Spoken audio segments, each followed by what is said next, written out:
महापालिका निवडणुका जवळ आल्या की राजकारण तापतं हे महाराष्ट्रासाठी काही नवीन नाही. पण यावेळी चित्र वेगळं आहे. सत्तेत एकत्र असलेले मुख्यमंत्री आणि उपमुख्यमंत्री एकाच व्यासपीठावर बसणारे भाजप आणि शिंदे सेना आज रस्त्यावर, प्रभागात, नगरपालिकांमध्ये एकमेकांविरोधात उभे ठाकले आहेत.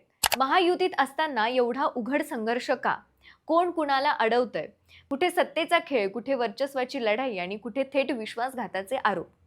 अंबरनाथ पासून मुंबईपर्यंत, नवी मुंबईपासून पिंपरी चिंचवडपर्यंत नेमकं काय घडतंय आणि याचे पडसाद महाराष्ट्राच्या राजकारणावर कसे उमटणार आहेत? आज आपण हाच विषय सविस्तरपणे समजून घेणार आहोत. नमस्कार, मी अंजली आणि आपण पाहत आहात त्याचं काय महाराष्ट्र. 15 जानेवारीला महाराष्ट्रातील महापालिकांच्या निवडणुकांसाठी मतदान होत आहे. एकीकडे प्रचाराचा धुरळा उडालेला असताना दुसरीकडे सत्ताधारी महायुतीतील अंतर्गत संघर्ष उघडपणे समोर येतोय. कागदावर भाजप आणि शिंदे सेना मित्र पक्ष आहेत, सरकार एकत्र चालवत आहेत, पण जमिनीवर मात्र चित्र पूर्णपणे वेगळं आहे. स्थानिक स्वराज्य संस्थांमध्ये सत्ता कोणाच्या हातात राहणार, विकास निधीवर नियंत्रण कोणाचं असणार आणि भविष्यातील राजकीय ताकद कोण वाढवणार, या सगळ्या प्रश्नांभोवती हा संघर्ष फिरतोय. या संघर्षाचा सर्वात मोठा आणि बोलका नमुना म्हणजे अंबरनाथ नगर परिषद. ठाणे जिल्ह्यातलं अंबरनाथ हे एकनाथ शिंदेंचं बालेकिल्ला मानलं जातं. पण इथेच भाजपने असं पाऊल टाकलं ज्यामुळे महायुतीत खळबळ उडाली. स्थानिक पातळीवर शिवसेनेला सत्तेपासून दूर ठेवण्यासाठी भाजपच्या स्थानिक युनिटने थेट काँग्रेसची हातमिळवणी केली. विरोधक म्हणजे विरोधक हा सगळा राजकीय सिद्धांत बाजूला ठेवत केवळ सत्ता मिळवण्यासाठी भाजपने काँग्रेस, राष्ट्रवादी आणि अपक्षांना एकत्र आणत अंबरनाथ विकास आघाडी उभी केली. या आघाडीचा उद्देश स्पष्ट होता या आघाडीचा उद्देश स्पष्ट होता की 60 सदस्यांच्या सभागृहात बहुमताचा आकडा गाठायचा. पण काँग्रेस सोबत युती केल्याने भाजपवर प्रचंड टीका झाली. अखेर दबाव वाढल्यानंतर भाजपने अधिकृतपणे काँग्रेस सोबतची युती तोडली. मात्र इथूनच खरी राजकीय खेळी सुरू झाली. काँग्रेसने आपल्या 12 नगरसेवकांना निलंबित केलं आणि अवघ्या एका दिवसात भाजपने या निलंबित नगरसेवकांसाठी आपली दारे उघडी केली. नाव बदललं पण गणित तेच राहिलं, सत्ता हातात ठेवण्याचा प्रयत्न. पण इथेच भाजपला मोठा धक्का बसला. शिंदे सेनेने राष्ट्रवादीच्या 4 नगरसेवकांना आपल्या बाजूने वळवत बहुमताच्या आकड्याच्या अगदी जवळ मजल मारली. 31 हा बहुमताचा आकडा असताना भाजपची आघाडी 28 वर घसरली. म्हणजे भाजपची सगळी रणनीती इथेच अडखळली.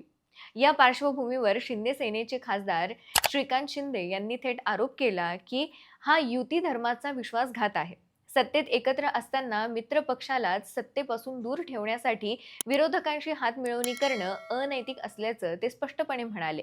या सगळ्या घडामोडींवर मुख्यमंत्री देवेंद्र फडणवीस यांनी ही भूमिका मांडली. काँग्रेससोबतची युती चुकीची होती असं त्यांनी मान्य केलं. मात्र निलंबित काँग्रेस नगरसेवक भाजपात घेण्यावर त्यांनी कोणताही आक्षेप घेतला नाही. यामुळे भाजपची दुहेरी भूमिका समोर आली. एकीकडे काँग्रेससोबत युती चुकीची, पण दुसरीकडे त्याच काँग्रेसमधून आलेले नगरसेवक स्वीकारण्यास हरकत नाही. हा संघर्ष केवळ अंबरनाथ पुरता मर्यादित नाही. नवी मुंबईत तर हा वाद अधिकच तीव्र झालाय. भाजपचे नेते आणि राज्यमंत्री गणेश नाईक यांनी शिंदे सेनेवर थेट भ्रष्टाचाराचे आरोप केलेत. FSIचा गैरवापर, कंत्राटदारांसाठी सत्तेचा वापर आणि नागरिकांच्या आयुष्यावर होणारा परिणाम हे सगळे आरोप त्यांनी उघडपणे मांडले. इतकंच नाही तर 2029 मध्ये जनता यांना तुरुंगात पाठवेल असं विधान करत त्यांनी संघर्ष आणखी पेटवला. विशेष म्हणजे नवी मुंबईत भाजप आणि शिंदे सेनेमध्ये कोणतीही युती होणार नाही हे त्यांनी स्पष्ट केलं.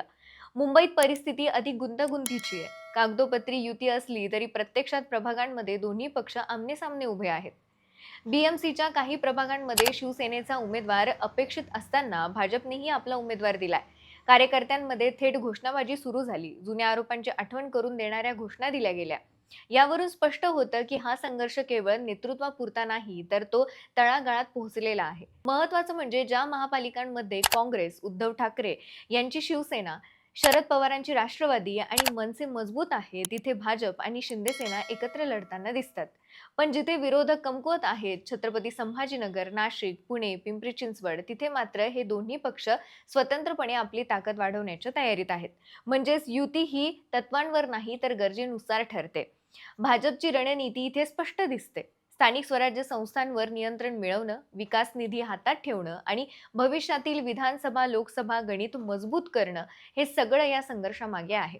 अंबरनाथमध्ये विकासासाठी शेकडो कोटींच्या निधीची आश्वासनं दिली जातात, तर दुसरीकडे मित्रपक्ष नाराज होणार नाही याची काळजी घेतल्याचं सांगितलं जातं. पण प्रत्यक्षात ही तारेवरची कसरत आहे. विरोधकांनी मात्र या सगळ्या प्रकारावर जोरदार हल्ला चढवलाय. सत्तेत एकत्र आणि निवडणुकीत एकमेकांच्या विरोधात असं गलिच्छ राजकारण महाराष्ट्राने कधी पाहिलं नाही, अशी टीका काँग्रेसकडून झाली. उद्धव ठाकरे गटानेही भाजपचा खरा चेहरा समोर येत असल्याचं म्हटलं आहे. या आरोप प्रत्यारोपांच्या फेरीतून एक गोष्ट स्पष्ट होते. महापालिका निवडणुका या फक्त स्थानिक नाहीत, तर भविष्यातील सत्ता समीकरणांची चाचणी आहेत. आज भाजप आणि शिंदे सेना यांच्यात सुरू असलेला हा संघर्ष केवळ नगर परिषद किंवा महापालिकेपुरता मर्यादित राहिलाय का, की तो थेट विधानसभेपर्यंत पोहोचेल? सत्तेत असताना एकमेकांच्या विरोधात उभं राहणं उद्या महायुतीला किती महागात पडणार? आणि सर्वात महत्त्वाचं म्हणजे या सत्ता संघर्षात सामान्य मतदाराच्या हातात नेमकं काय उरेल? महापालिकांचे निकाल हे फक्त स्थानिक निकाल नसतील, तर ते महाराष्ट्राच्या राजकारणाची दिशा ठरवणारे ठरतील.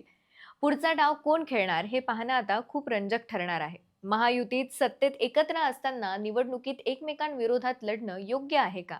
ही युती आहे की फक्त सोयीचं गणित, हे पाहणं आता रंजक ठरणार आहे. बाकी राजकारणाच्या आखाड्यात आपली नजर कायम असणारच आहे. तेव्हा कुठेही जाऊ नका, पाहत राहा, सबस्क्राईब करा. त्याचं काय महाराष्ट्र.